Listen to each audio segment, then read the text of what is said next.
Was that your dog? I think we're good. Dog was. Oh, what? What happened? Well, it passed. Oh, we'll get into that first. Jeez. I know. All right. Let me see. Let me make sure we're up and running and everybody can hear us perfectly. We're back with another episode. First, the sponsors. Head over to www.johnbartoloshow.com and see a complete list of the sponsors listed there. Got a special guest today I'm excited about. Maybe we'll start with the dog. We can start there. We got the one and only, the legend, Flex Wheeler. Man, I sound so much better on your microphone. You do. I think I can do one of those phone call sex things. It's the buttery mics. They're extra buttery. That Barry White voice going. Barry White. Yeah. Yeah. So let me see. Let me make sure we're working properly on everything. Let me see. What is going on here? Let me make sure. Hold on. Bear with me. One second. I'm good, bro. Hang on. I made it here, so I'm good. You're never going to believe what I'm going to tell you.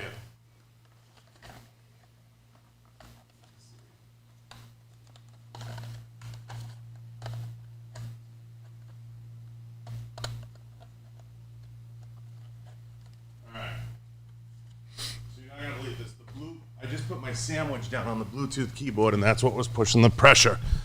I'm serious. I can't even make this stuff up. All right. Listen. Let's get right into this. Let's jump in. 10 feet. Yeah, so I had a dog. The dog died, so that was that story. How? She had something called megaesophagus. And I guess it's prone in English bulldogs, and you can't feed them. They can't eat. It's really a depressing, debilitating thing. It's awful. It's like losing a family member. It's the worst. I got, for my birthday, this incredible breeder brought me a red-nosed pit bull, American pit bull from Brazil. Flew all the way down. So just waiting to get him training so he can be my service dog, carry my weapons on his back. You know? Now, you always a dog guy? Yeah. Grew up with dogs. My dad always had, pit bull, bull terriers, all that stuff. So I don't know when the hell the bad name came from them. I think it has to do with owners. I mean, we used to ride the dogs back and pull their ears and yank on their balls, and it was just great. Yeah. So, I feel like to be a real dude, you got to be a dog guy. I feel like cats get a bum rap. I could see having a nice $10,000 lion, cat. Yeah, like a lion, fucking lion.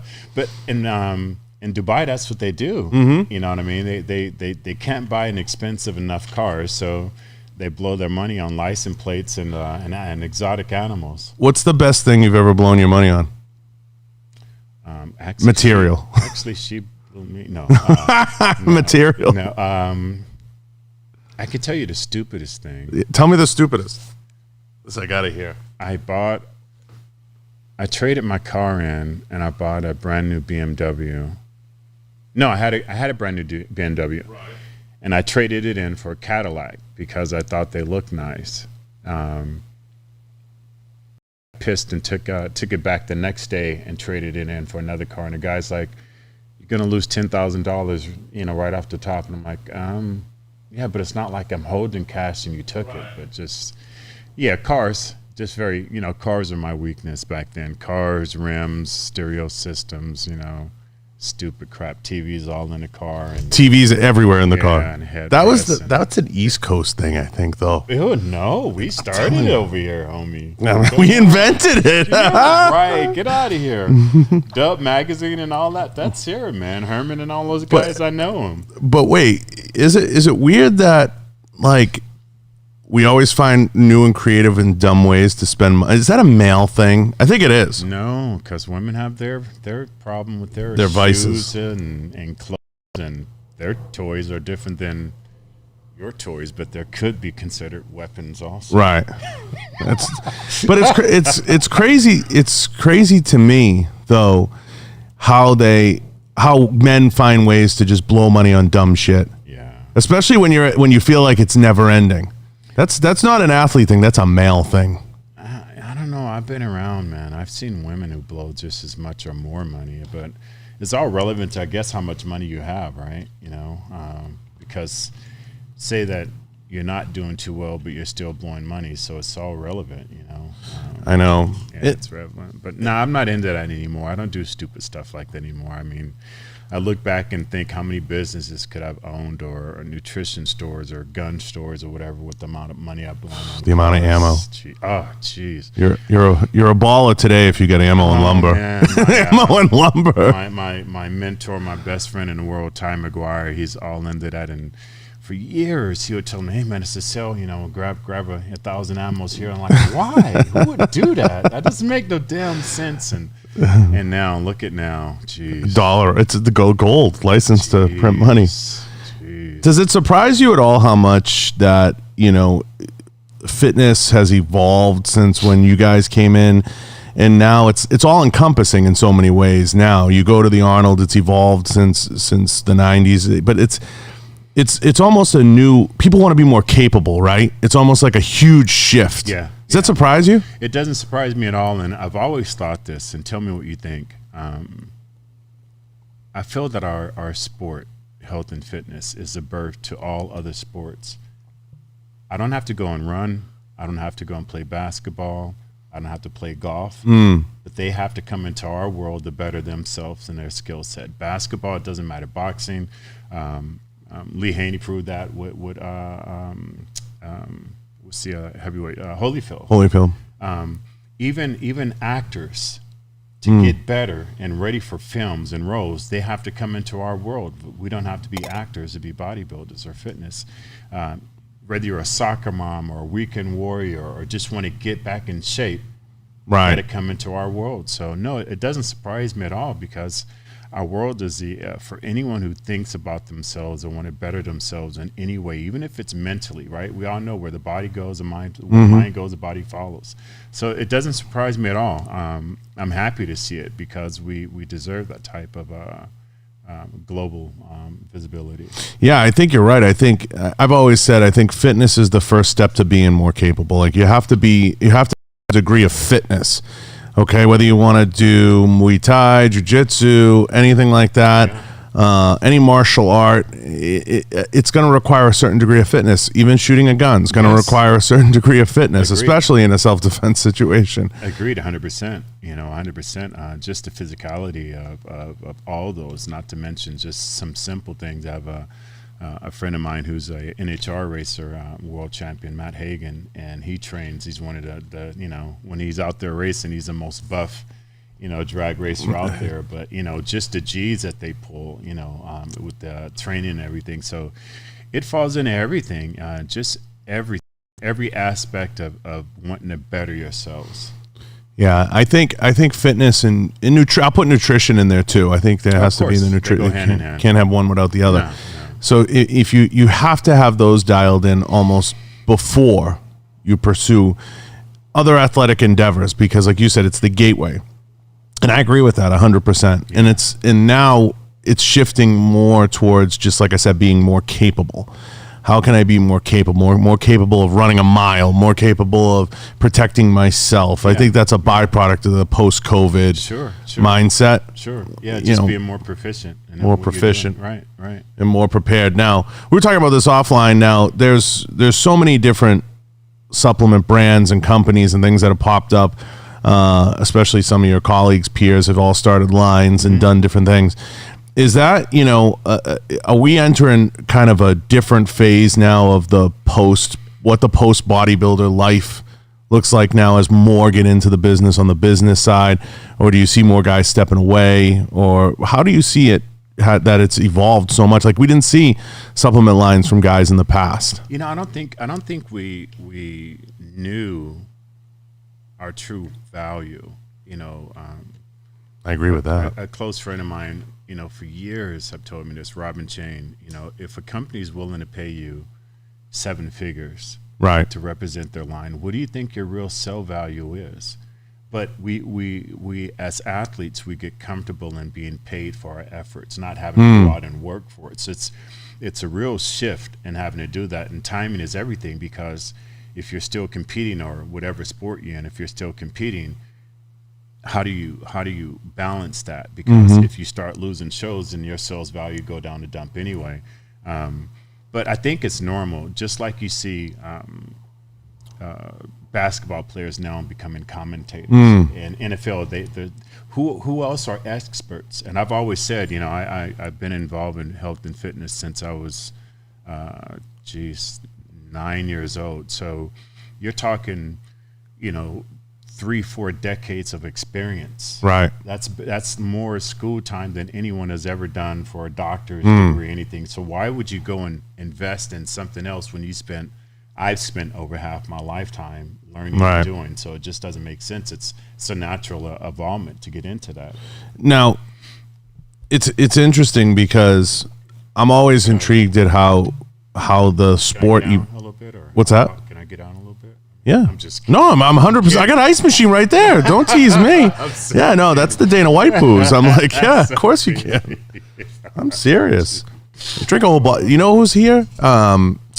What's his face? Tony Blauer was here, the martial arts guy, and he and I split almost half a bottle of that. Is that right? Yeah. God dang, that must have been. It's really sweet though. It's banana flavor. It's I sweet. smelt it. Yeah, it smells good. But those are kind of sneak up on you and punch you. Oh, it's too early. It's soon. It's too early. Too soon. Geez. So no, I love seeing how the sport evolves and what the past generation does going forward, because that's going to set the trend for where an industry is going to go and how it's going to, because we're facing a similar problem even on the firearm side. Shows are dying. They're getting harder and harder the magazines have all died. And just like you guys, we don't have very traditional ways of advertising unless you're a mainstream, nutrition product. There's not a lot, especially in bodybuilding. It's always been one of those sports. So it's fun to see guys jumping in, trying to do their line, trying to attempt to create, a line from scratch and do different things. So it gives me hope, because I see it as the sponsorships have changed, Flex. They went from, you could get these big, ridiculous contracts, to now either you get some money, which is more like a media stipend, but you have to be your own media company in so many ways. Yeah, where before it's the Wild West a little bit. Before, some of the companies that I represent, I know they would spend up to $300,000-$400,000 on a booth and getting everybody there and creating that whole wow factor. They would invest in the company, and you can just be the face of it. But now it's all changed. I mean, the digital era that we live in now has completely just changed everything, right? And it is what it is. In business, you have to move at the speed of business. So it's no excuse, I mean, it's available for everybody. And actually it's a little easier. And I think that's why you see so much many more success people, because you don't have to spend $10,000 or $20,000 on an ad. Right. You just get it right there on, on Instagram, and with your possibility of hitting, 10, 15, 20,000 people just like that, or millions. Is there bitterness sometimes because this generation of bodybuilders, competitors aren't making the money you guys made back in the day? That they're not? Yeah. Well, I don't know. I mean, I'm not an athlete anymore. It's sad, because the days of Weider and Biochem that represented me, those days are gone. And we really made great money from them. Muscle Tech, I was never represented them, but they're another big company back then. It's just hard, I think, for the athletes now, because they have to go out and already have 2 or 3 jobs and train all these people just to be able to make ends meet. And my definition of a professional athlete, that's not what a professional athlete's supposed to do. He's supposed to hone on his skill and become better to help boost the company that he's representing. So it's very difficult, but then it's a double-edged sword, right? Because now you have people who don't even have to go on stage and compete and go through the hell that we did, and they can just have a big following or some type of new direction that they're going in, and it causes them to have 15, an ebook, 20, ebook. I mean, so it's a double-edged sword. So my thing is, it's available for everyone. So you can't make the money from sponsors that we used to back then, but Right. you got a billion different other revenue streams that you can create that we didn't have back then. So is it better now or is it better then? It's better. It's good with me. I mean, I think, you know what it is? I think you can it's harder now. It's harder now, but I think you can be more relevant longer. Yeah. Okay. Yeah. And the reason for that is when you create an image, like if I'm sitting there and advising you, I'm saying we need to build something for the next 10 years, okay, for the next 15 years, and we need to build it out and it looks like this. So I think the planning has changed. And I think how you, back in those days, a few years, you know, and I've talked about this with Jay and other guys offline too, there was great contracts, fabulous contracts, amazing deals. Yeah, I won't even talk about the crazy contracts. And I do want to get into some of the crazier ones you've seen, but crazy contracts. That's a great thing, but it's short-lived. You can see now looking back, you're like, this is going to be a couple-year hit, and it's going to be awesome, but you're not building anything on your own. Now you have more opportunity to inexpensively build on your own. You can have podcasts, you can have all these different things, and you can have your hand in a lot of pots and still be insanely relevant into... And making even more, though, but that's what I mean, you know, by it's a double-edged sword, but you can have there's so many different revenue streams out there that weren't available for us back then. You can actually super exceed the amount of money that we're making from one sponsor by having a number of different, you know, revenue streams, you know, now. I think the sport missed the ball, and so did the firearms industry, with not streaming this stuff. You know what I mean? And collecting. Why don't they? So, like, it's so many people. Pull the mic a little closer so you can hear a little bit. Just a hair. I know. It's close to my mouth, man. It's too close. It's circular and it's black. So, stay on point. So, why don't I don't know why the gun industry don't, because there's so many people who are incredibly fascinated about weapons and stuff like that. You know, myself being a retired officer and everything, I mean, it almost seems like a no-brainer. I think streaming to the fitness world and to even the firearms world, it's kind of like a lot of these, we have similar, I'm trying to word this carefully, we have similar turning of the guard going on right now in the firearms industry in terms of our leadership, which I know the fitness industry has been through, where a lot of the old ways are being hung on to, and they won't let go of them. But like bodybuilding's a no-brainer for commentary. It's like the last sport to not have like commentary in the traditional sense. We're just now getting it, right? And it should have streaming. Like, think of what the UFC does. They sell it as events. Yeah. And that should all be sold through a website. And there should be a revenue share, and there should be all these different forget it. Yeah, right. But those are all, you know, things that are pie in the sky. But why they don't evolve is just that you have that old changing of the guard, and people believe everything should be done the old way. And they're happy because they're already making it. You know what I mean? I remember a friend of mine told me when this whole pandemic, scandemic, damdemic, scam, you did it. I'm not going to call it a pandemic. It's anyway. He was saying that when things like this happen, a great thing always evolves from it. I'm like, what? And he goes, well, you look back at the Great Depression. If so many millionaires lost their money, but what it did is it created great millionaires, and that would have never happened because that chokehold would have never. He goes, it's like, you know, when a forest burns, those trees have been there for hundreds and hundreds of years, and they would have never gave birth to new trees. So, you know, now you have a lot of people who've lost a lot of money, but you have new people who've become millionaires and billionaires, you know, almost overnight. So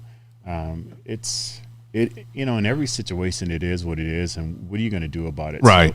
So, you know, all the situations and the negative things that happens to people, to business throughout life. I mean, you have a choice. It's our perception. You know, you can look at it like the glass is half full. You know, you can be like, man, I only got half left. Or you can be like, dude, I drunk half and I still got half left. Half left, yeah. Dude, it's my perception of what's going on. So, you know, out of everything that happens, good, bad, evil, whatever, you know, I try to see what I could learn from it, where did I possibly make a mistake, if I did, and then at the end of the day, I just truly now I'm trying to grasp this new terminology change what I can accept and accept what I can't change. And that's a continued evolution, right? It's funny you put it that way, because I agree with you. And I think that's a maturity thing. Yeah. I think a lot of it's a maturity thing. Yeah. I think going through a lot too. You gotta go through the bowels of some issues, I think, to also come out on the other side. I think people go through seasons. I do believe in seasons. Rhythms.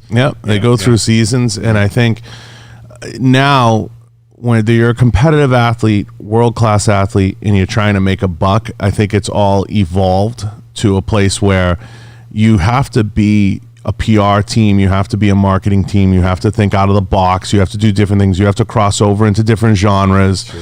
You can't be pigeonholed to one, and it's changing. And in some ways, it's great to grab onto that change and evolve with it, and in some ways, there's always room for the old way of doing things too, to a degree. Yeah. There's still going to be the guy out there who's got, a flip phone. There's still going to be that guy. You just have to find the balance, and we all do. Yeah, as time goes on. Yin and yang, that whole yin and yang thing. It's just everything is balance.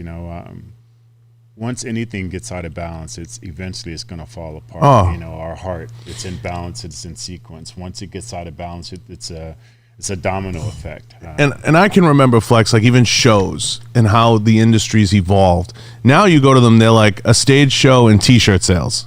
They used to be, when you were, they were an event. It was like a thing. It was a big deal. Oh yeah, man. We had we would have our suits handmade and stuff like that. And, we always tried to outdress each other. And, because we already look the look. Right. So why not try to bring that to a higher class by dressing nicer, dressing better? And, that's one thing that always bothered me is when you see us walking around, not now because I'm not half the size I was before, but when you see someone like that walk around, people, they look at it almost in a derogatory way. Oh yeah. But if you look at any cartoon now, they look exactly like what we do.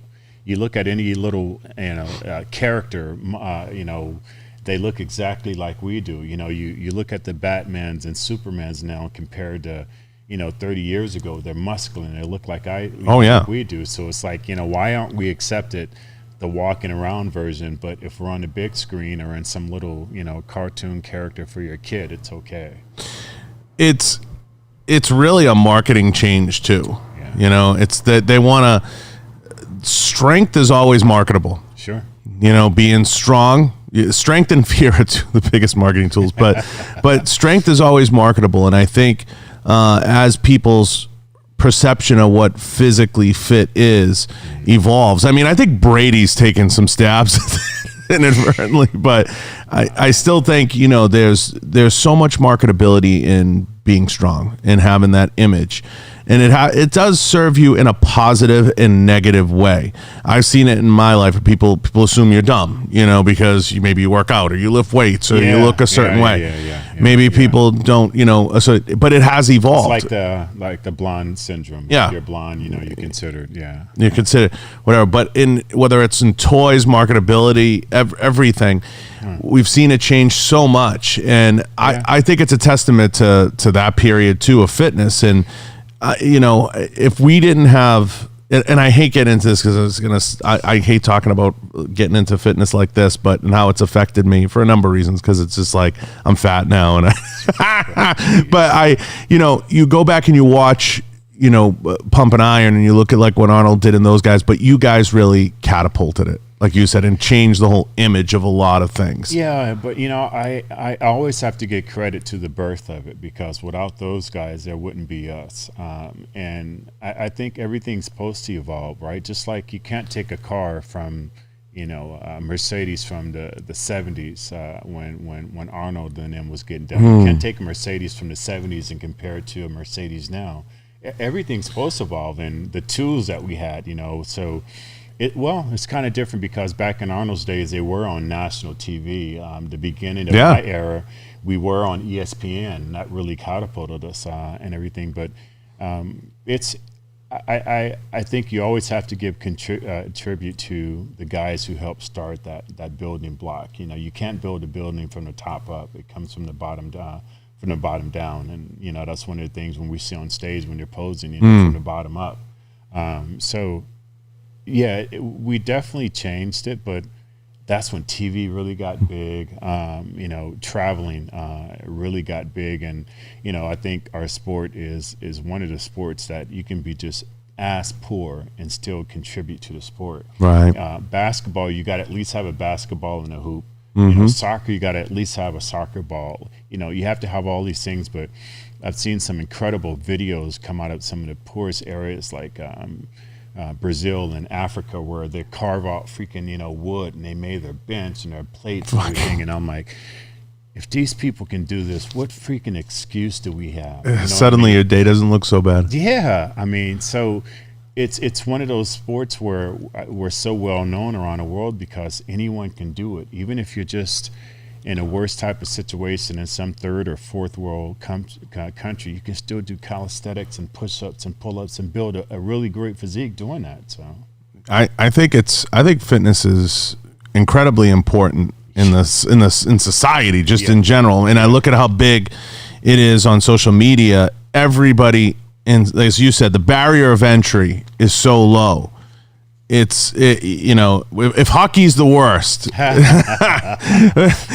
it's way on the other side. So, you know, I think Wayne, I have nothing to do with that, Mr. Gretzky. That was seriously, him, not me. It's you know, it's definitely and there was pride in being a grinder, right? And even it being even harder. Now the gyms have changed. I mean, gyms have changed drastically, which is a whole nother topic. And they're like super gyms now, whether you're overseas or you're here. Some of them get your hair done, your nails done. Yeah. Does that bother you a little? No. Bothers me. Really? No, none of that, because when I can get to the gym now, I'm focused, man. It's my job, right? So, you know, it's still my job to try to look presentable. It's still my job, right? And at the end of the day, I truly believe that health and fitness is the true fountain of youth. I mean, it's not in a pill. Eating good and training is the best thing that you can do to stay healthy and strong and long lasting, you know, especially with the health problems that I've been through before. You know, it was just last August, I was in a hospital for a little over a month, and they discovered that I had a peripheral artery disease and peripheral vascular disease. And I'm like, how does that effing happen? I've been a world-class fighter since I was 13, and then I got in, and they're like, you know, it's not abnormal to have one, but to have both of them. You know, and so, you know, long story short, you know, they told me that I was at risk of losing the rest of my limbs. Not only that, I was at risk of losing my residual leg up in my hip. So they went in and did all these surgeries, and they're like, you know, the only reason you still have your right leg is because you built collateral arteries that's supporting it, because everything else is dead. All my main arteries and the stent they put in my chest that runs down to my leg, they're all blocked and dead. So I'm like, how does that happen? And it goes, under stress. When you put the body under stress, it has to, you know, feed the muscles and all that stuff. So if it doesn't have enough arteries or veins, it creates them. Wow. So for me, going back in the gym right after I got out of the hospital with my amputation and trying to train my right leg, I actually created enough artificial collateral arteries to be able to keep my leg. So that's how great this sport is. But everything in balance, right? You know, you can overdo anything. You can have a beautiful woman and, you know, her makeup looks like, you know, incredible, but, you know, she puts too much on now and she looks like a freaking clown or Vanessa Del Rio or something. There's always too much. So, yeah, no, you're 100%, you know, right. The sport's an amazing sport, and I go in and out of love with it, because the hardest part for me is the nutrition, because I like to eat. Yeah. So I struggle with one side of it. Yeah, I do too. The work part, man, I can go in and just train till I pass out. That comes first. When I fall off, like, you know, my bouts that I recently had and couldn't get to the gym for months. my bouts that I had was not getting back in the gym, is dialing my diet in. And unfortunately, diet is 70 to 80% of just looking good, period. You go to any third world country, the reason why they look that way is malnutrition. Exactly. So, we talked about that. You can go and train all day long and don't eat right. You're not going to, I call it like washing your car, which would be training, and then going and eating crap and then driving your car immediately back through the mud. And you wonder like, damn, my car's always dirty. It's a vicious cycle. You go in and train and then you eat garbage and you're not getting anywhere. Do you ever get sick of people asking you like, hey, I want to get into the gym. Where do I start? No, I don't. I really don't. I might have earlier in my career, but again, everything that's happening, and I still get to be here. Right. So my outlook on a lot has really changed. After all this stuff, being in a coma and there's videos and pictures of me in a coma because my family literally didn't think I was going to make it. Right. So they flew in to see me. So seeing that and seeing how close I was and everything, trust me, if it doesn't change you and your structure of how you see life and people, right? Yeah, man, that's not a good thing. So it's not like a second chance for me. It's like the 47th chance, So I see things different, and things that would normally irritate me don't bother me at all anymore. Do you think it's weird that as you get older too, you tend to get, as a guy, I can't explain to people, that anyone listening to this under 35, just take my word for it. There's something you get there soon. Yeah, you'll get there soon. You get a little bit more emotional about it. Like I was talking to Tony, Real World Tactical, my buddy, one of my best buddies. Yeah. So Tony gives a speech before one of his classes, and he'll get into like stories when he was a cop, and he'll start like crying. He'll get emotional about it. And he's like, it's so weird. Like I never got emotional my whole life. But isn't it funny? It's funny how, and I'm not super religious on the show, but God touches you like that, like, and you have that all of a sudden. I'm not super religious, but I know why I'm here, and I know who put me here and everything like that, and I agree with you. For me, I understand that, before when I was younger, I thought like, I was just like a demigod, like C.T. Invincible. Fletcher said, when I felt so powerful that every step I could literally crack the concrete if I want. Right. Just your arms rubbing against each other and your chest is down there choking you, and it's such an unreal, beautiful feeling. Right? Perfect. So when that's taken from you, because you're getting older, and again, especially for me, all the situations I had, kidney transplant, 9 surgeries in 11 weeks that I didn't almost make it from. Just all the stuff I've been through, it just really changes your perspective. So for me, I understand that I'm descending down the hill in life. I'm no longer climbing it. So in understanding that, I see my mortality, and whenever my date pops up, I know it's going to pop up. Where before, not that I couldn't have passed away then, but we just don't think that then, right? We don't think that, So I think that really puts you in touch if you're honest with yourself. Right. If you're honest, you can fake it all you want, and that's something that men and women do. We'll fake our emotions, but it's interesting. I was listening to an interview that Tupac was talking about. He was like, it's hard for people to look in the mirror at themselves.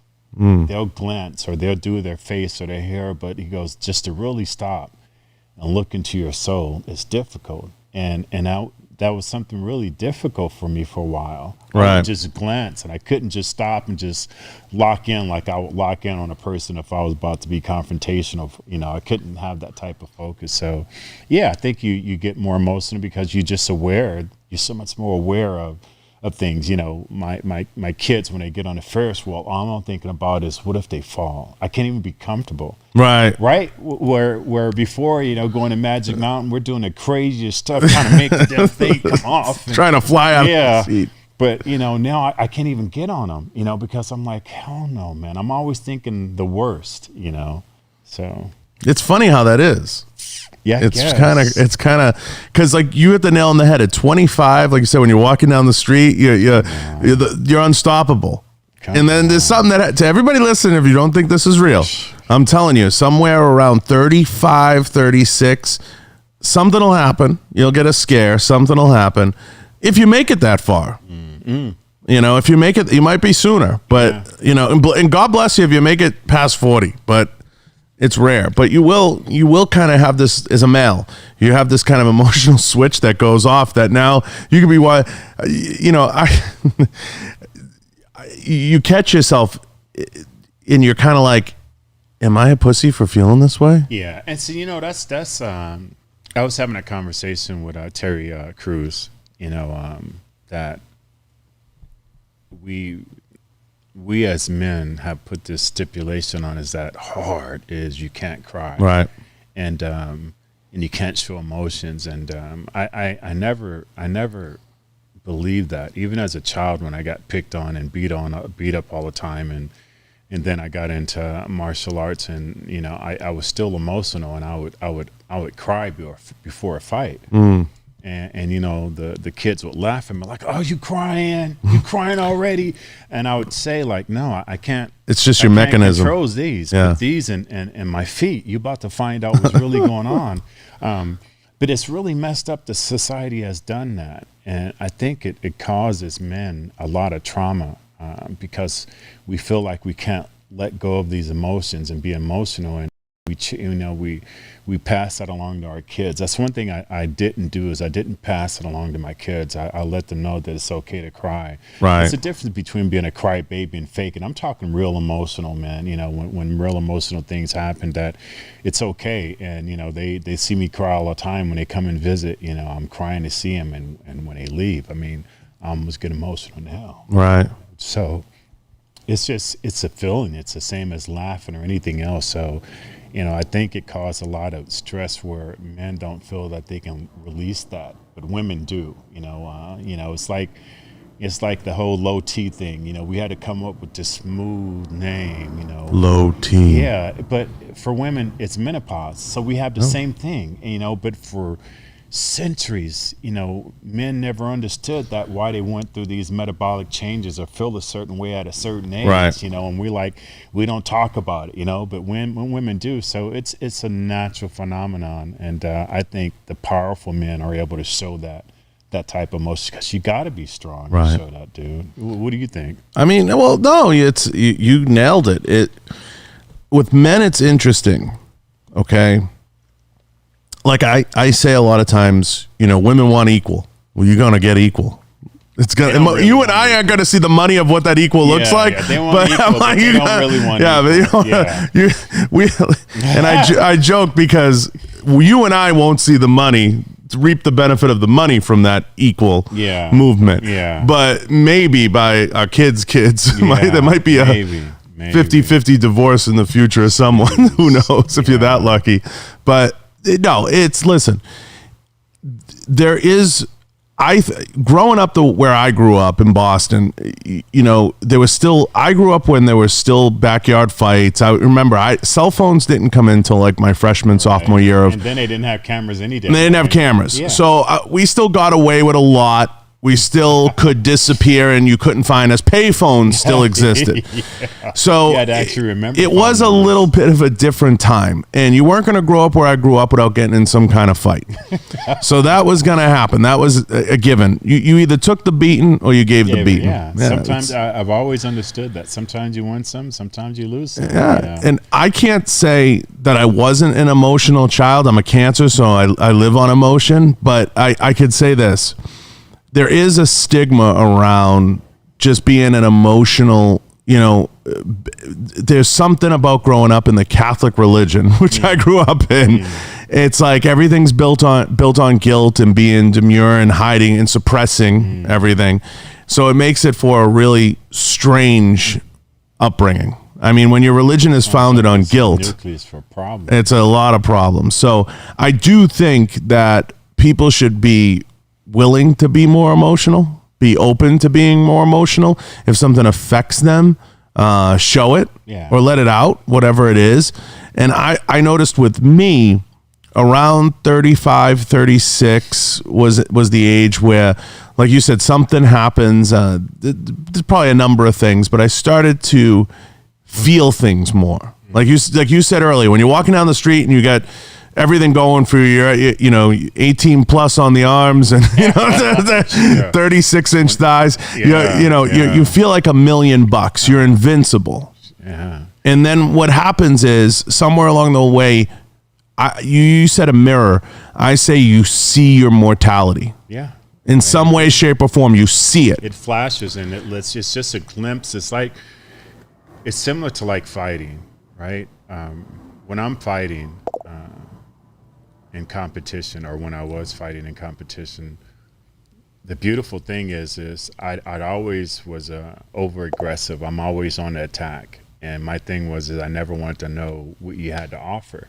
So as I'm attacking and I'm throwing my arsenal and I'm scoring, I'm confident, I'm overconfident, right? I feel like I'm unbreakable. But as soon as the person touches me and scores, I'm like, wait a minute, I didn't know that he was that good. Now it's on your mind. So you become conscious, right? So something in life, like you said, whether it's a close call and you lost a friend, you got high blood pressure now or something like that, something triggers like, oh, so I do have a chink in my armor. And, as you get older, if you're not stupid, and there's a lot of people out there that's just not aware that they're getting older and they think they can do young things and stuff like that. Invincible. And they get caught up with that. But if you are aware, you start knowing that crack in your windshield is going to continue growing, So. Of course. And I think some of it stems from what your motivations are. Okay, can affect a lot of that. Now, your motivations probably changed a ton through the years. When you were competing, who were your biggest motivations versus now? So, I've always got beat up for this from my colleagues, but my motivation was always money, because it's my beginning. I grew up on welfare and homeless and not having food. And having a fight because I was scared whether I was going to get stabbed or attacked or raped or something like that. So to find out that I could make money from looking good on stage was like, wait a minute, what? And then my career took off pretty good at the beginning. So I made more money in 1 week. I made $90,000, 10,000 at the Ironman, and then 80,000 at the Arnold Classic. So I made 90. That's more than I ever had made. Right. And that's more than a lot of people in my family tree have ever made. So that was I was like, so I don't got to be poor anymore. I don't got to be hungry anymore. So that was really my motive, to look good. The better I looked, the better I would get paid, the more I could guest pose, and that was my motive. It didn't change to being trying to be number one until 1999. Up until then, I didn't care about being number one. I didn't think I could be number one, but I knew based on who competed and shows with me, this is the amount of money I make. So, if Ronnie wasn't there, I knew I was guaranteed a first place. And if Ronnie was there, I would try to fight everybody off to hold on to a second. And I literally calibrated my ability to live based on that. I guess people say budget. That's how I budget out, my year based on what shows I was going to do and how much money I was going to make. So, but like in 99, I remember in 98 when Dorian retired, and, they pretty much like wrote my name that, I won already, and that's not good for me. Don't say stuff like that to me. I was too young. I was too immature. I remember laying on the floor, getting ready to go out on stage, and there were some other guys in my room. I can't remember who they are, but, unfortunately, they wouldn't be probably, they wouldn't rank in the top 15 at the Olympia. But my point is, they talked so confident about how they were going to win and how they believed in themselves, and it cut me so effing deep, man. Like, and I just laid there damn near start crying, and I'm like, how come they can believe in themselves and I can't? What's wrong with me? If you came to the Arnold Classic or the Ironman, you're stepping into my house, and I'm gonna try to whoop your ass. But when it was Olympia, I'm like, I'm fighting for second. I'm trying to hold everybody down, and it just really broke my heart that why in the F can I believe in myself like that? Right. What's wrong with me? And I just made a decision. I'm like, you know what? I effed up my diet and I effed up my prep, but I'm gonna go out and fight like I never fought before. And Ronnie ended up winning. And 99, I didn't mess around at all. I put on like 17 pounds of muscle, and and I just that's the point where it changed, and I understood. Yeah, but if you're really about making money, if you win this Olympia title, that changes your whole trajectory of the ability of making money. I've been looking at it all wrong. I've been looking at this one golden nugget that could put me in a whole different stratosphere. So, but until then, no, my motivation was just never being poor, never having to worry about just rats and roaches, literally running around in your bedroom. I used to turn the lights on and keep my eyes closed and count to like 2, so that everything could run away and I didn't have to see it, or if I was laying in bed and, I heard things running around, I would make noise. I would shake the dresser, it was my way of saying, shut up. Shut up. So, shut up, I'm trying to sleep here, when you guys sleep, that was my motivation, just not to be poor anymore, Money's a fine motivator. It really is. Yeah. No, I'm totally cool with it. I'm like, listen. I got beat up so bad. In business, the first thing you're going to say is if it makes money, it makes sense. And that's what I would say. Listen, I'd be like, I'm good at this. If it makes money, it makes sense. I don't know who can argue with that. I got beat up by Dorian and Sean, and all of them said I was being disrespectful to the fort. But I'm like, again, if we're professionals, that means we're paid for our work, right? It's funny coming from both of them, and I love Dorian. He's my all-time favorite. But and Sean's made more money off the business than probably anybody. So right. I think probably Jay, but Jay or Bob. Yeah. But that's funny to me. Yeah, convenient. Let me put it that way. That's a convenient truth that they have. Yeah, but you boil it down to it, all of us competed for prize money, and we competed for contracts. And and Sean does well. My hat's off to him, but he's like, you gotta love the sport, man. You could say that when you're in that position. Yeah. I mean, I'm here for the greater gods of bodybuilding. No, and like we're saying, my motives have changed so much based on me getting older, seeing things, and being behind the curtain. So now I believe in preserving the sport, because still now I can travel the world and make a living. I have my own nutrition company, and it's all from this sport. So man, I mean, how can not people like myself and Jay and Ronnie and everybody else who's done so well not try to preserve this sport for kids that are dreaming like we were, to be able to take care of their families, man, and see the world and just be able to have a whole different, lifestyle. How could you not preserve that when it's done so much? So I'm deep in it now for the sport, but I'm about the business too, because these kids need to be paid. I mean, this BS where I'll sponsor you and give you a product. Product doesn't pay for my freaking bills, man. Freaking, if I'm representing your company, wouldn't you give me free crap anyway? Protein powder. Yeah. Protein powder. You're in protein powder. Now, there's a million trainers now. Everybody's a trainer, and everyone's a master trainer and a meal prepper. I feel like back in the day there wasn't a bunch of trainers running around. Who were some of the best trainers around that were? I mean, I know Charles stuck around for 1,000 years, but that's a different animal. But well, during my era, it was Chad, and who else was really competitive? But Chad had the bulk of all of us. Me, Ronnie, Paul Dillette, the great Nasser Al-Somebody. He probably had the biggest carriage of all of us. And then when you talk about who done the most damage, that would be Ronnie, who would be one of his clients, considered, and I consider him the greatest Mr. Olympia of all time. It's undisputable. And the man, I don't think no one will never break his record, but if they do, they will never break his look. I don't think no one's coming close to that. You know what I always love about Ronnie? Even today, if you see him in Metroflex or just sitting, he'll say he wouldn't trade any of it. Nothing. me and Ronnie, we're beyond close. He literally would stay at my house sometimes, and we're getting ready for the Olympia.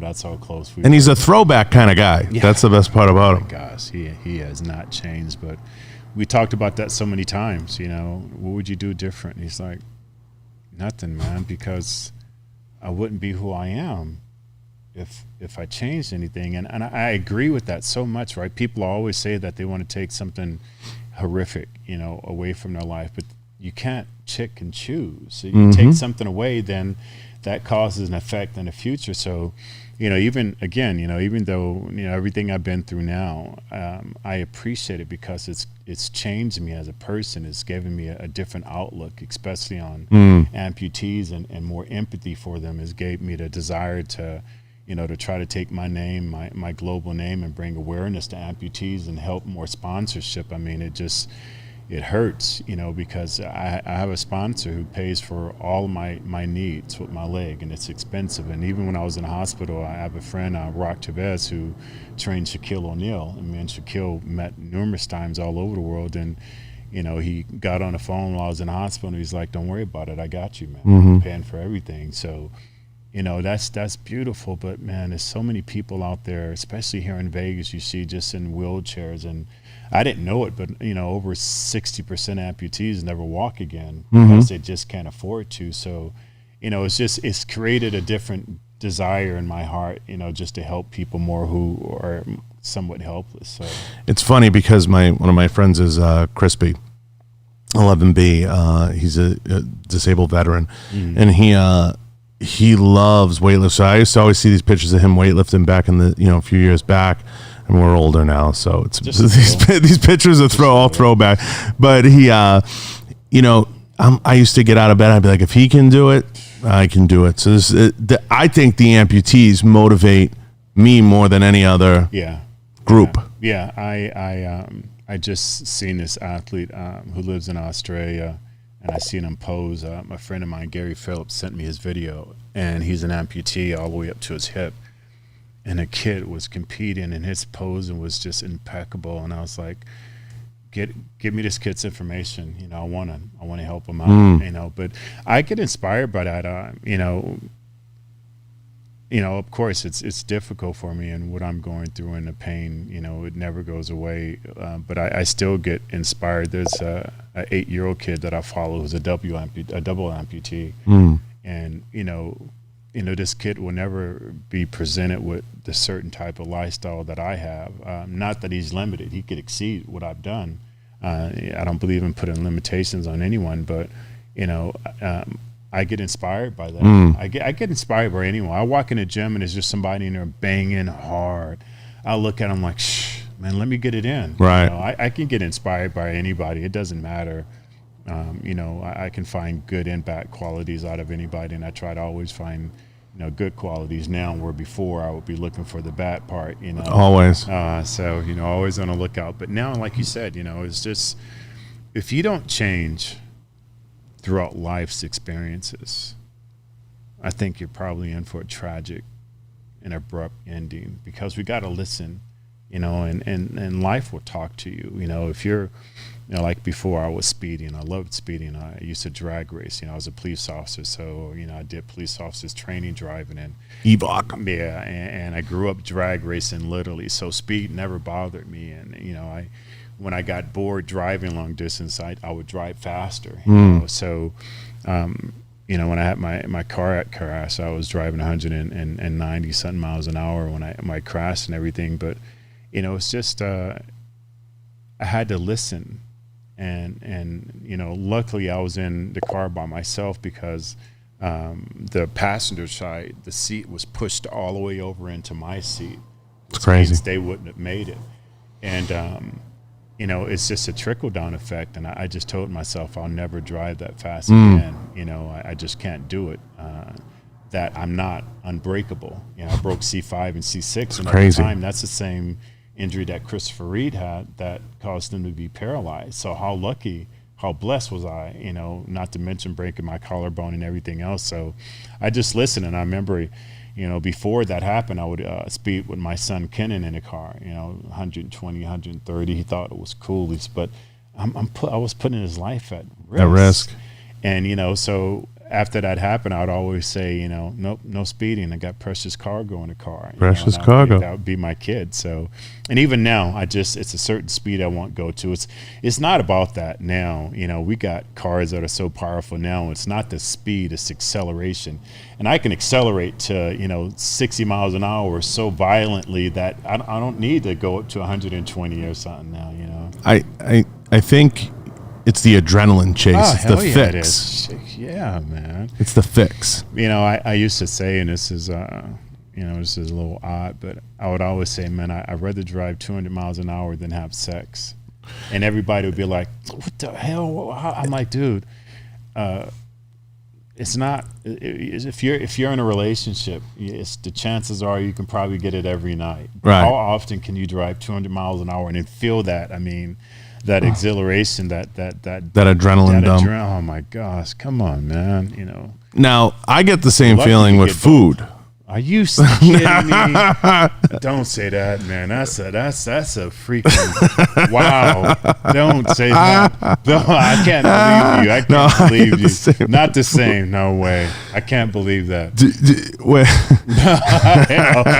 I'm serious. So wow. A big thing for me is buying brand name cereal. That's the go-to. That's the. You know what? I used to love that. I don't like it no more. What do you go like? Mine was fruit. What do you consider a cheat then versus now? Well, Jay's gonna get a kick out of that part. Fuck. I don't believe in cheat days, and I even talk to my clients now, and they're like, "Can I get a cheat day?" I'm like, "No." Can I get? Why would you want a cheat day? What you know? That's like, you know, late great President Kennedy. You know, that's a defeatist mind frame. Right. What comes out of that? I go, what you can possibly have is a reward day. So you get a reward for busting your butt and getting in shape and being on time. It's a reward, not a cheat. You know, so it's all about mind, right? Before I said it's all about perception. And when you look at it that way, it's like you're kind of inspired instead of saying, I had a cheat day, now I feel like crap because I cheated, you know, and I got to go back to work. So, nah, I don't believe in. Maybe some pizza, buffalo wings. Just had pizza last night. Seriously. I just had pizza. I'm telling you, though, I as an Italian, you get that feeling with food. I'm not kidding you. I know. I've been to Italy so many times. I'm like, you're talking like 8-course meals, you know, and then once it's all done, they bring out the big block of cheese. And listen, if you've been to Italy, at the end of all that, they bring out these big bowls of cherries, and they're in ice and everything. Oh, things are like this big. Oh. Grown 2 minutes away. Gosh. 5 steps. That's one thing I missed about Italy, man. Just the food and honestly the cherries. I never thought about that, chilling them. And it'd just be a massive bowl, cherries all over the place, freaking all over ice. Oh gosh. So there's one thing that's a constant though. The food never stops. Like whenever you're on that travel circuit and you're moving around a lot, the food just never stops. No, it's about discipline. I mean, and still that's the hardest thing for me. Disciplining myself and saying no. Right. You know, I think that's the hardest part for everyone. And if it wasn't, everybody would look great. Everybody would be in shape. You know, you got some people who, I won't say their names, but, you know, they jokingly got more money than God. They're on networks and this, that, and other, yet they still struggle with their health. And, you know, they can have the best chefs and the best food and everything, but it doesn't matter if you're not disciplined to say no. So, got a comment here. Drunk 3PO wants me to ask you, what's your favorite fast food? These guys with these questions. Pizza. Fast food. If you got to go through a drive-through. Pizza. No, still pizza. Yeah. No. I would say here tacos are the hard thing to say no to. I got a few. I'm gonna rattle off a few for you. How about my top 3? Wendy's. Oh, Wendy's is great. Yeah, Wendy's, definitely Taco Bell. I don't know why. They got rid of the Mexican pizza though. Yeah, they did. That might have been a good thing. That thing just looked like puke. You look at it. And probably, In-N-Out. In-N-Out. Just a name.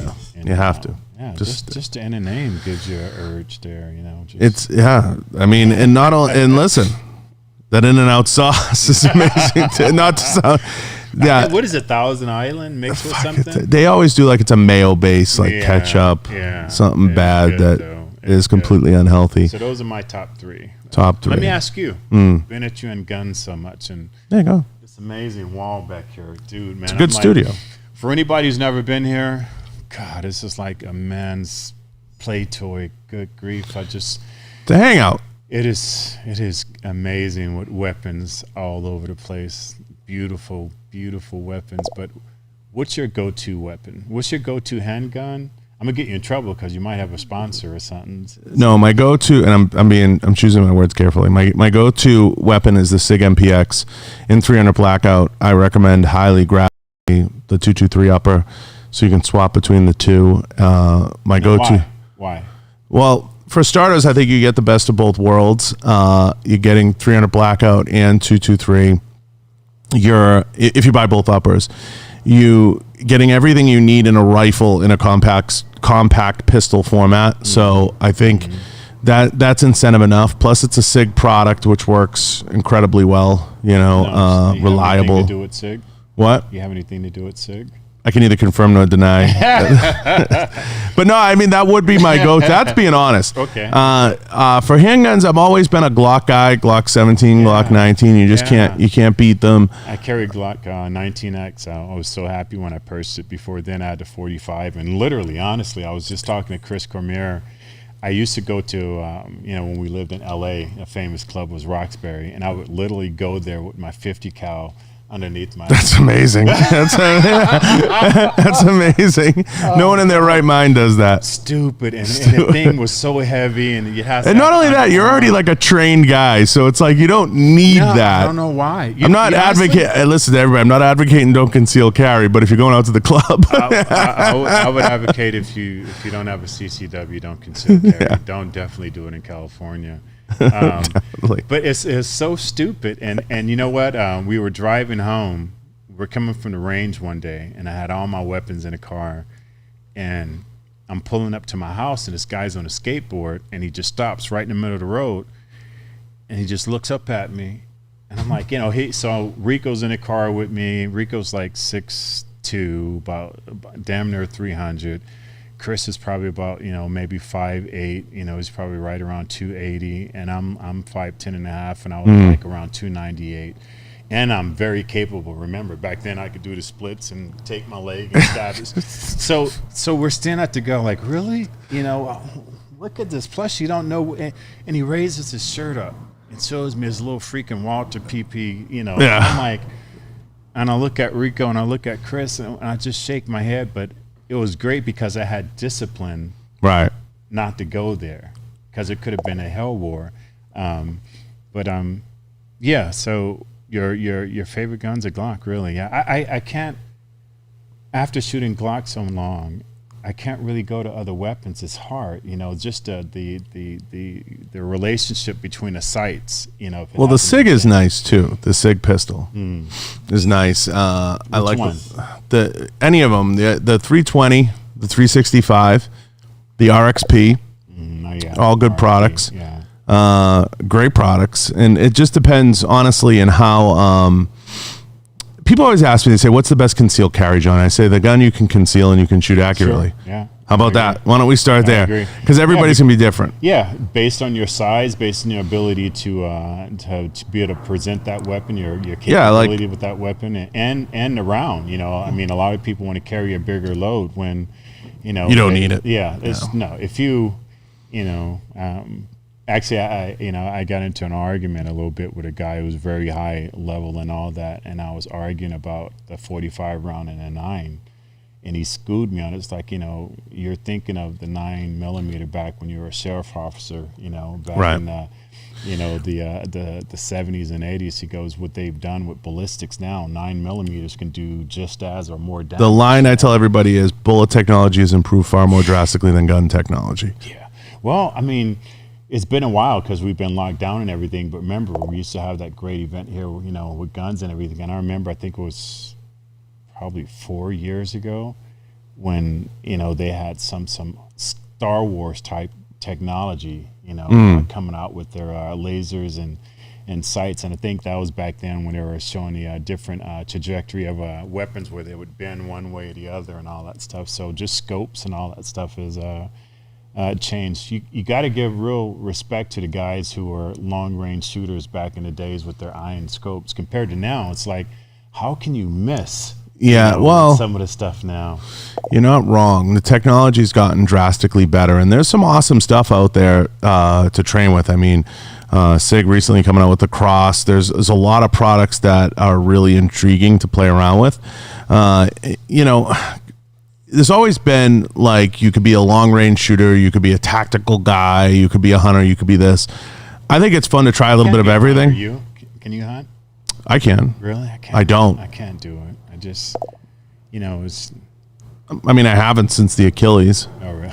Well, I can't really walk. Yeah. But that's good for, if you guys could see what the hell he was playing with over here. Mm. You could deserve it. This thing's like a tank. It was like moving it's like what you would build a tank in. Those damn thing. Rhino metals. So, what are your thoughts on the new? Is it the 5.57 that came out? The handgun. What is it called? It shoots at rifle speed. Oh, you're talking about the FN57? Yeah, FN57. Okay. FN57. What do you think about that? So that's a pistol that's been around for a minute. FN's done a few changes to their line a couple of times over the years. You can change out. Also, they have where you can change the handgun into a rifle. Right. No, absolutely. I love the 5.7 round. The question isn't loving the 5.7 round. Is it cost? Economically feasible? And I'm going to go a step further.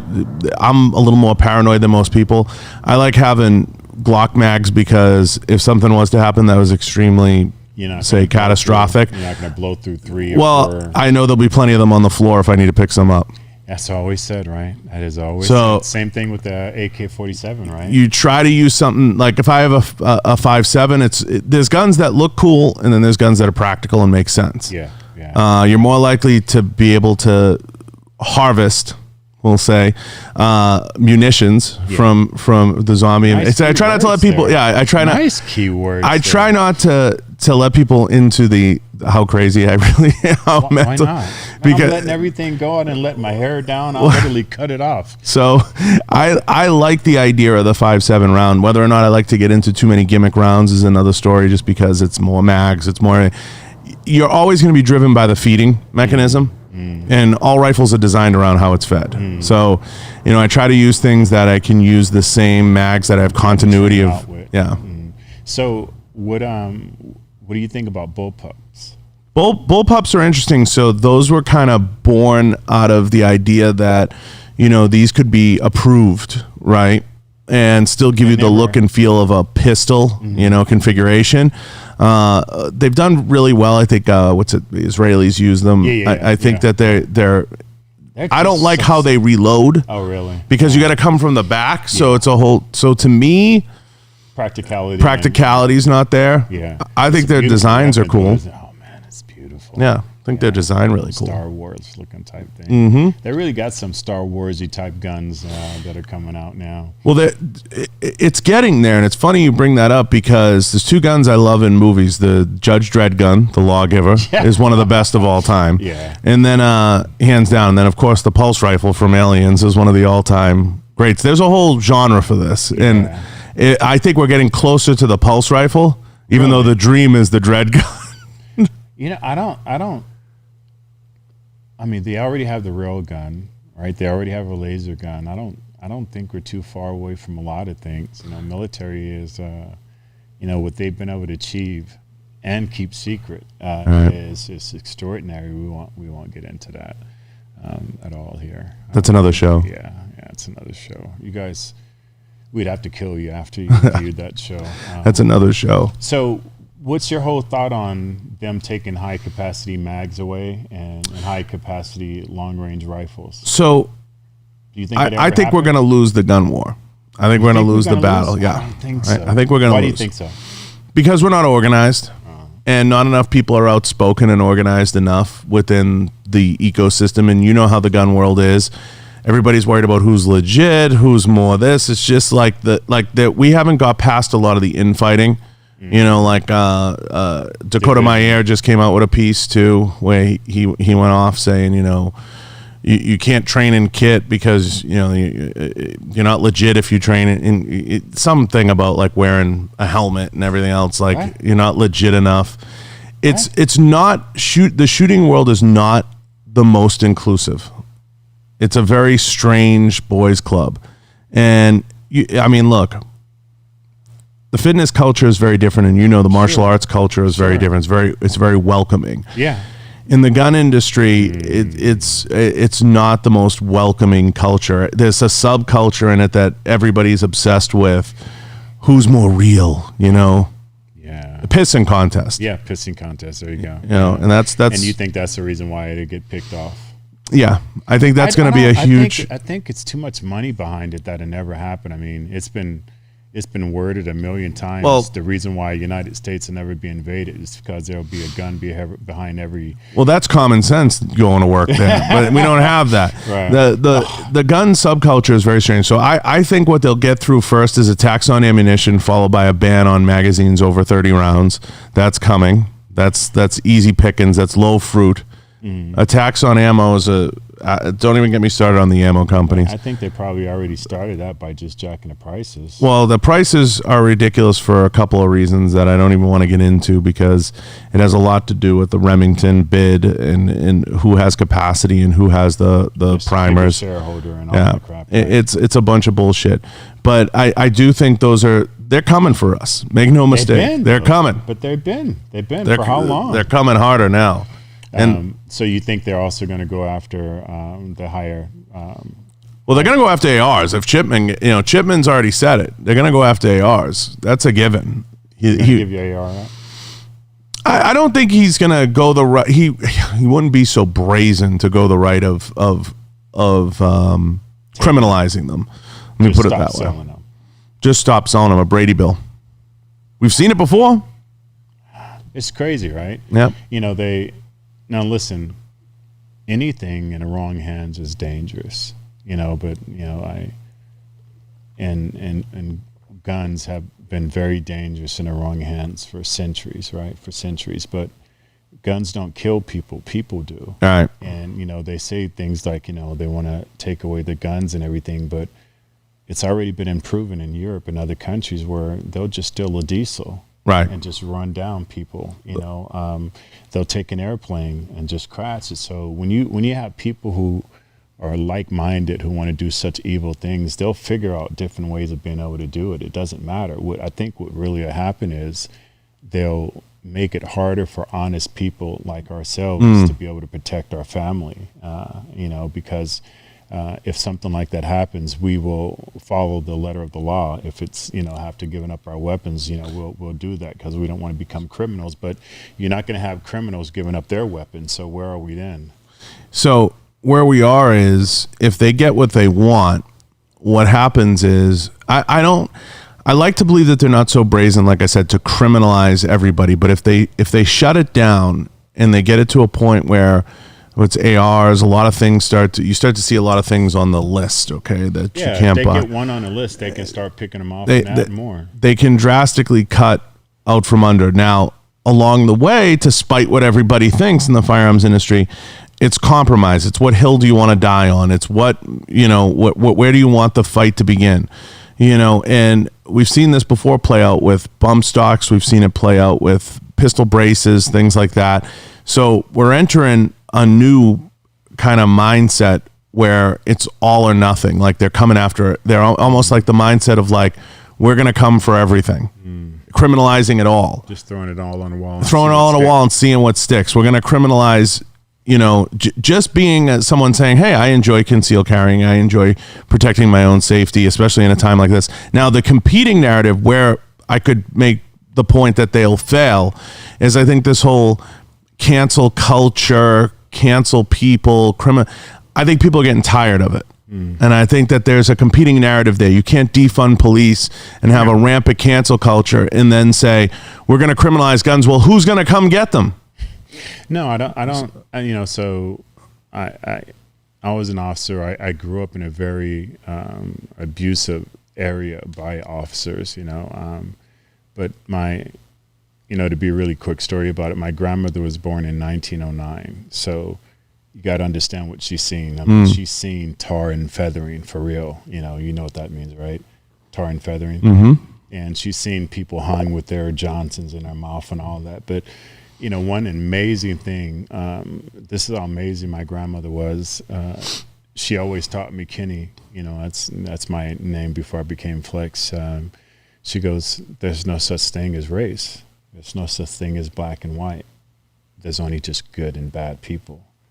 And she raised me that way, and it's true. I can go in certain black areas, they would rape and kill me like that, Hispanic, Chinese, all those different areas. So, it's really sad that they cause such division, right? Because then they can come and pick us off and everything like that. But I completely agree with you, bro. I just don't think it's going to happen. Maybe not in our lifetime. Maybe maybe get lucky. Yeah, we're at that point, stage of the game where we can say that. Yeah, we'll make true. it. And you know what? You're right, because the millennium generation or whatever generation before them, they're not as protective oriented. They're not as gun oriented as we are. As we grew up. I remember my father, jokingly saying, if you couldn't shoot back then, you were laughed at, and guys would shoot just the most horrible weapons, and they were like, they call them dead shots. You know what I mean? Even go back to, the great criminal Bonnie and Clyde. They said the dude was like a deadly shot. You know what I mean? It was just normal back then. It was a lifestyle, right? Hunting was normal. That's how people ate and everything. So, I think we're really getting away from those steps. I know I have, big time. Conversations with my daughter, and she's very against me having weapons and stuff like that, and I give her scenarios. What if this would happen? She goes, yeah, but none of that would happen without weapons. I'm like, there's always going to be a weapon. I can take a fork and I can kill you with it. I can kill you with a dull freaking spoon. There's always going to be a weapon, and you need to always be prepared. But my point is that the new generation is more against it because they see the deadliness, they see the carelessness of it and everything like that. But if you're really honest, it's not the weapons, it's the people who are holding the weapons. So, and as far as defunding the police officer, I mean, that's ludicrous. I think that, there needs to be a different type of education. And I truly feel that there needs to be a different type of weeding out process. I think there lies a problem. When I even went through police academy, I barely passed because I'm dyslexic, so I couldn't do well. But all the physicality and shooting, I was excellent in that. And I remember, the commanding officer saying, Wheeler, we go through a door with you any day. With this person over here who gets straight A's, we'd never go through a door with that person. So it's interesting that, in the eyes of tyranny, everybody is looking for officers. But anytime other than that, they can't stand them, But it's a double-edged sword, The media always wants to paint everything negative. Now, thank God, we have cell phone cameras and stuff like that because, it's damn near like it's hunting season on people right now. But I think there needs to just be more education and a better weeding out process, just like, something like the military boot camp. You weed out people like that, and you're giving officers the ability to have deadly force and to make decisions in split seconds that could change people's lives. So that's no different than the Navy SEALs. What do they go through? They go through such training that, listen, they will quit knowing that they can't handle that. I think something along those lines need to be done for officers. For one, that they feel more comfortable with their hands, right. Their ability to take control of a situation with their hands instead of having to go to a weapon. I worked in a jail facility for a while when I was working for the sheriff department, and we would literally laugh when CHP or police officers would come through the jail. They're tough on the other side, and as soon as they have to walk through the gate and hand over their weapon, they'd be like, hey, could you help me out with this guy? And I'm like, no, you seem like you're doing pretty good over there in Manhattan a little while ago, you know what I mean? But it's just no confidence. Yeah, it's just having confidence in yourself, just the same type of confidence a martial artist or somebody who's great at hand-to-hand combat. They walk very confident, and they don't have to take that first step because they always know that they can end it. So as an officer, there's so many times I've been pulled over that I was wrongfully treated. And once they begin to interview me, like, oh, okay, where did you work? I'm like, no. It's too late for that. Continue treating me like the asshole you thought I was. Because why would you elevate a situation? It's bad times now. You have the right to be able to escalate on any level. If they're going to use your hands, you can go to your baton. If they're going to come out with a non-deadly weapon, then you can come out with your non-deadly weapon, so you can go to your lethal weapon depending on your threat. So you can always upscale like that. So why not play the super down low road where they don't have to feel puffed up, and you talk to them like a man, even though they may not deserve that respect, you treat them with that respect, and you might be able to get them to level down. And I think that's what's evolving. Yeah. I think that's what is evolving a little bit. And there's no argument. I mean, you can't argue what you're saying. You're not wrong. You're 100% right. I think there needs to be some evolution in this. The problem is if you ramp up the selection, you get the people that are like, well, it's not all inclusive. And that's where the equality of outcome. Anyway, if you say that, you don't need to be one. There's got to be equality of opportunity, but the equality of outcome piece is what's going to kill you. Listen, I've always felt that if you're going to serve, even if it's a doctor, if you choose to serve the public, if you choose to serve the weak, if you choose to take the ability to having somebody's life in your own hands, so that can be a doctor, that can be a security guard, that can be a police officer. If you choose to do that and you went to school and you're getting paid to do your job, this is no longer a job. This is a career. A job is working at McDonald's or something like that. If there's a difference, man, between a career and a freaking job, and it's a calling. It truly is. And I got to be honest, I'm really happy that I wasn't an officer for too long, because, even in police academy, I struggled, with having to watch, then when I was in police academy, everything was really real. I mean, they close the door and they light marijuana up, so you can know what is really going on. Yeah. We had to sit there and look at under 12 magazines, under 13 magazines. So you know what I'm getting at. I say that we had to literally watch child pornography and stuff. So at the time I had a son and a daughter, and I got up and I walked out. I was like, who in the F's gonna watch this? And they're right. Yeah, they make you watch that video. It's like Faces of Death. I know what you mean. You remember that Face of Death? I know what you mean. And I walked out and I almost got kicked out. And lucky, my commander at the time, he walked out yelling at me, Wheeler, blah blah blah. He had certain words, but the best is the guys with their heads blown off with shotguns. Oh gosh, look at you. No, the best one was when they had that little monkey and they were cracking it in the head and it was spinning around. Then they ate it. That's gross. Sorry. Gross. But I turned around and I had tears in my eyes, and he goes, listen, we need guys like you who have emotional. It's the guys who don't have emotions who go into a situation that don't handle it well. But you have to be very gifted to handle horrible situations all day long and then go home and be normal. And I just couldn't do it. I started taking situations home and I couldn't sleep. So it's not made for everybody. No. It's not made for I don't think a lot of people are going to be doing it as long as now. I mean, obviously, given the circumstances. But if you're not paying them, who in the hell is going to put their lives at risk if you're not even paying them, And not to mention the benefits that they have. Of course. It's just ridiculous. It's, I've been blessed to travel the world, and one of the crazy things, other law enforcement officers or if they, serve their country there, their families are taken care of. They're so well taken care of, but here in the United States, you always hear about our military, our boys and girls struggling, going to VA and not getting proper help and everything like that. So how do you expect people to put themselves at risk?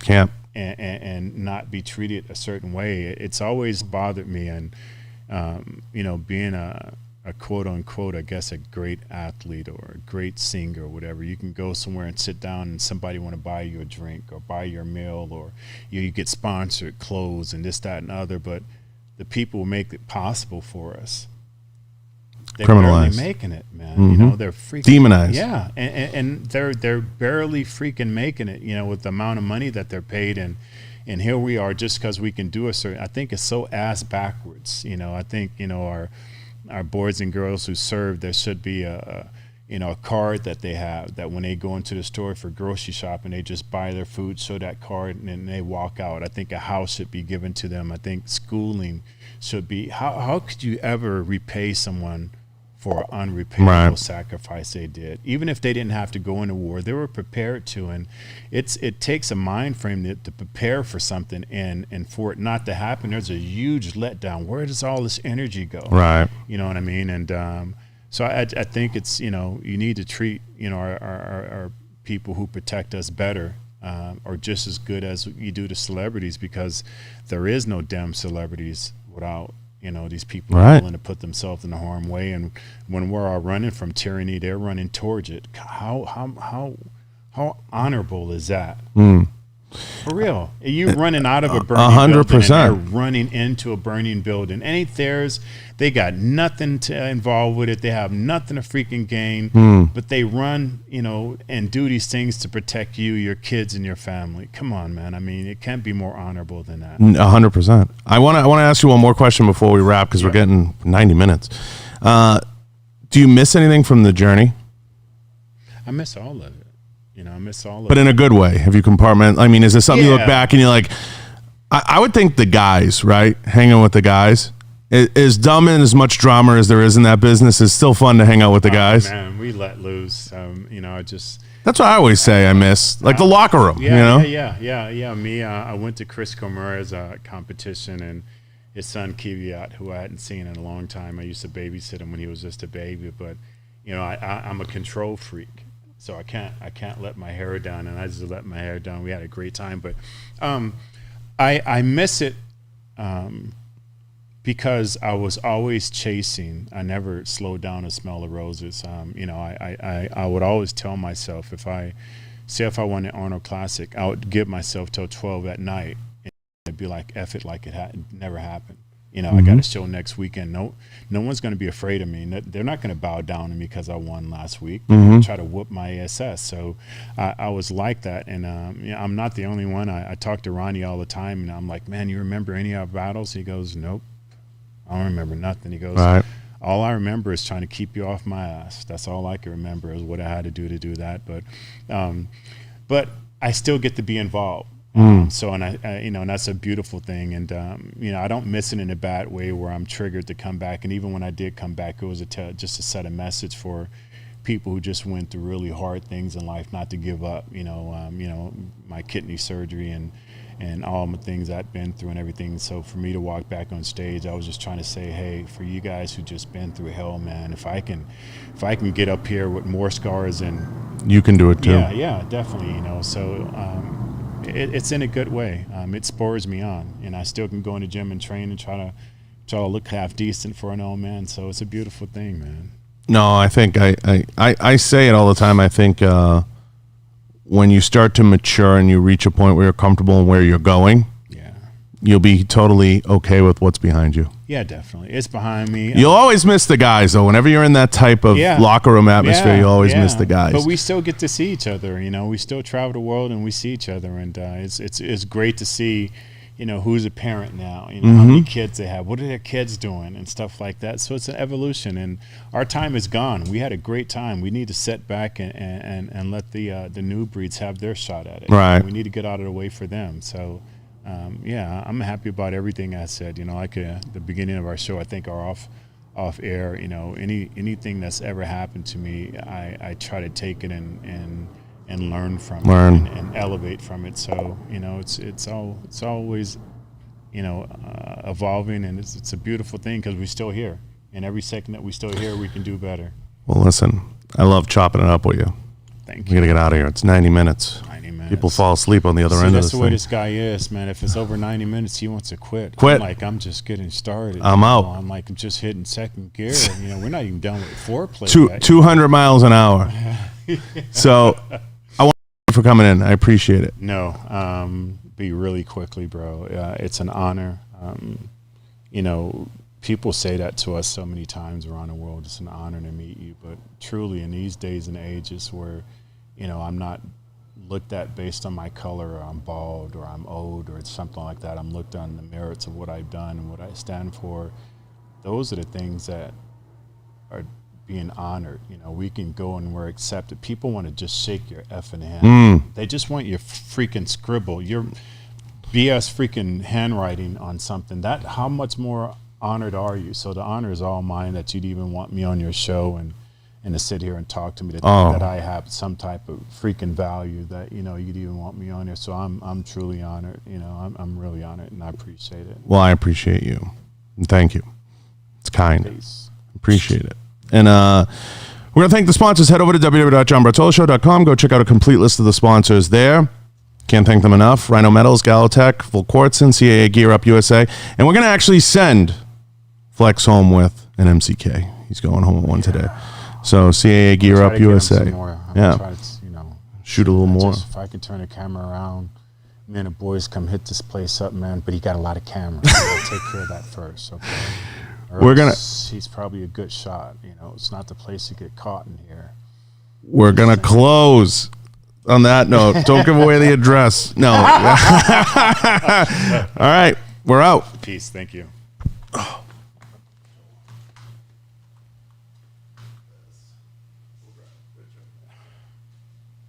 Every time I see this place, I think of donuts, man.